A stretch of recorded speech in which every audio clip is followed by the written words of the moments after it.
Question है number analogy का। यहाँ पर जो संबंध 0 का 2 से होगा वही संबंध 6 का प्रश्न चिन्ह के स्थान पर आने वाली संख्या से होगा।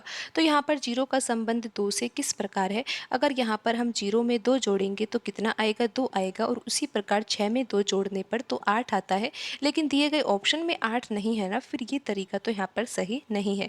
दूसरा तरीका यहाँ पर क्या हो सकता है, यहाँ पर 0 लिखा हुआ है और 0 को हम प्राप्त कर सकते हैं 1 के वर्ग में से 1 को घटाकर।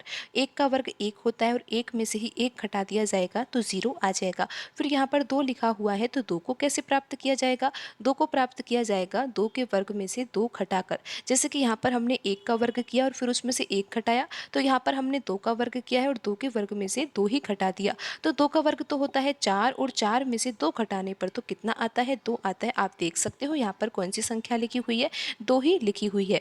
अब यहाँ पर देखिए 6 लिखा हुआ है, तो 6 को कैसे प्राप्त किया जा सकता है। अगर हम यहाँ पर 3 का वर्ग करेंगे और 3 के वर्ग में से 3 ही घटा देंगे तो क्या यहाँ पर 6 आ सकता है, बिल्कुल आ सकता है। 3 का वर्ग कितना होता है, 9 होता है और 9 में से 3 जब घटाया जाता है तो 6 ही आता है। तो अब आप यहाँ पर पैटर्न को समझिए। आपने देखा कि यहाँ पर 1 का वर्ग, फिर 2 का वर्ग, फिर यहाँ पर 3 का वर्ग है। तो अब यहाँ पर अनुपात के बाद वाली संख्या प्राप्त करने के लिए हमें यहाँ पर 4 का वर्ग करना होगा और 4 के वर्ग में से 4 ही घटाना होगा। 4 का वर्ग तो आपको पता है कि 16 होता है और 16 में से जब 4 घटाया जाता है तो आंसर क्या आ जाता है, 12 आ जाता है।